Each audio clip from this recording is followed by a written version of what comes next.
Hi guys! Welcome dito sa Raz Speaks at para sa ating pinakaunong content, pag-usapan natin about anxiety disorder.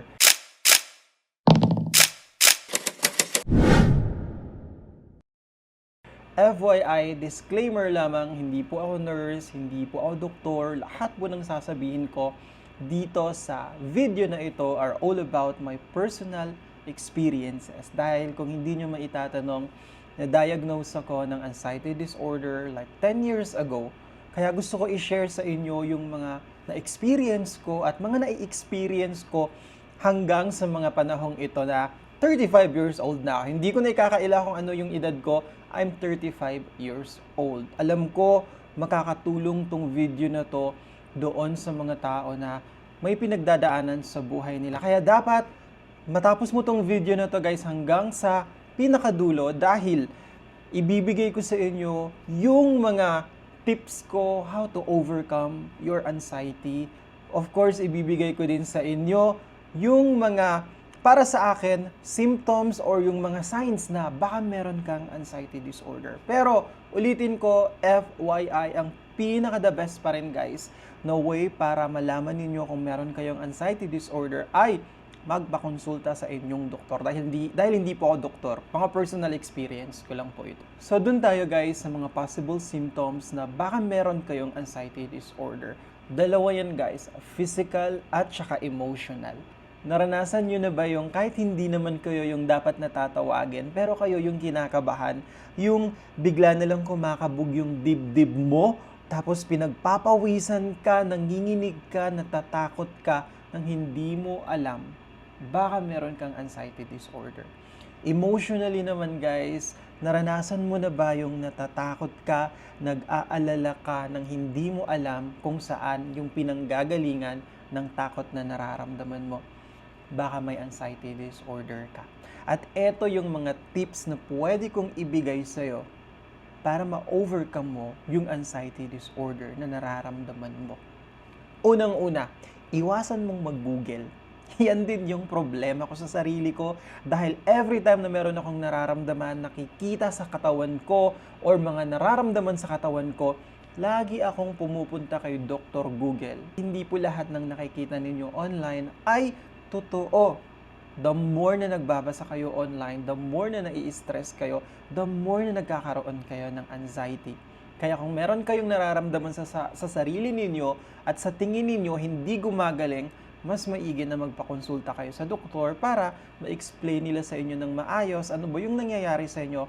And at the same time, mabigyan nila kayo ng gamot. Iwasan ninyong magpunta kay Dr. Google. Pangalawa guys, kung dumating kayo sa point na, eto very personal sa akin to kasi especially sa ganitong edad na may family ka, maraming mga problema na dumarating sa buhay mo, hindi mo talaga maiiwasan na minsan makakapag-isip ka ng sobrang lalim. Lalong-lalo na yung mga tao na ang dami nilang responsibilities sa buhay nila, sariling family nila, ibang tao, mga kapatid nila, pamilya nila sa Pilipinas. A shout out sa mga OFW dyan na maraming pinagdadaanan sa buhay. Guys, hindi kayo nag-iisa. Lahat tayo, especially sa mga ganitong edad, lahat tayo, marami tayong pinagdadaanan sa buhay. Kung dumating kayo sa point na feeling ninyo, punong-puno na kayo, ang advice ko, magpakalayo-layo ka. Ano ba yung ibig sabihin ko dun sa sinabi ko na magpakalayo-layo ka? Kung feeling mo punong-puno ka na, kung meron kang pera, mag-travel ka, bigyan mo ng time yung sarili mo na makalanghap ng sariwang hangin at makapag-isip ka ng tama. Kung wala ka namang pera pang travel, pumunta ka ng mall, mag-coffee ka, hindi mo kailangan ng maraming tao, maraming kaibigan sa paligid mo.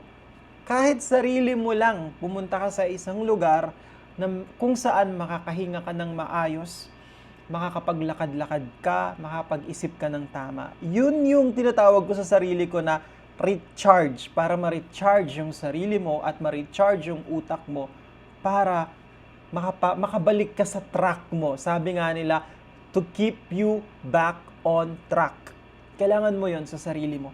So, if dumating ka dun sa point na feeling mo lunod na lunod ka na sa mga nangyayari sa buhay mo, magpakalayo-layo ka. Napaka-importante na bigyan mo ng time yung sarili mo. Pangatlo, mag-focus ka sa kung anong meron ka in the present. Alam niyo guys, minsan ang problema natin, lalong-lalo na kapag, alam mo yon, kapag masyadong mataas yung pangarap natin sa buhay, lagi tayong nagfo-focus sa yung mga bagay na hindi pa dumarating. At yung iba naman, nagfo-focus sa mga bagay na tapos na. Mapa-relationship man yan, mapa-goals man nila sa buhay. Kung tapos na yung isang bagay, kung iniwan ka ng jowa mo, wala na kayo, iniwan ka ng asawa mo, niloko ka ng asawa mo. Although, alam ko hindi naman madaling sabihin, pero hindi naman madaling gawin. Pero, kaya natin kung gugustuhin natin. Yun yung point ko doon.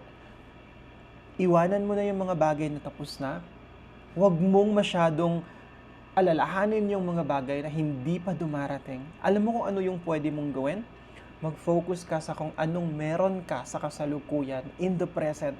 Kung anong trabaho meron ka, mag-ipon ka, i-build mo yung sarili mo, i-build mo yung pangarap mo guys, in the present, para pag dumating ka dun sa time na sa tingin mo, ready ka nang harapin yung future, at least may bala ka. Yung iba kasi sa atin, masyado tayong nagpapakalunod sa mga bagay na tapos na at sa mga bagay na hindi pa dumarating. Maging happy ka sa kung anong meron ka sa kasalukuyan at i-appreciate mo yung mga bagay na meron ka sa kasalukuyan, I guarantee you, mas magiging magaan sa'yo yung buhay na meron ka at malilesen yung mga worriness na meron ka sa utak mo at sa sarili mo. Kasi alam niyo guys, ang problema natin, especially yung mga tao na merong anxiety disorder, masyado tayong maraming mga thoughts na naglalaro sa isip natin. At naiintindihan ko na madalas hindi natin alam kung saan ba nanggagaling yung mga bagay na yon until such time na merong isang tao na magpapaliwanag sa atin. Kaya sana ma-appreciate mo tong mga sinasabi ko sa video na ito. Kaya ulitin ko, kung meron kang pinagdadaanan sa mga oras na ito, hindi ka nag-iisa. Marami tayo. Kaya mong lagpasan yan. Salamat sa pakikinig sa vlog na ito. Kung meron kang gustong pag-usapan pa natin sa susunod na video na gagawin ko, i-comment mo lang sa comment section natin at susubukan kong gawin yung video na yon para sa'yo. See you again. Bye-bye.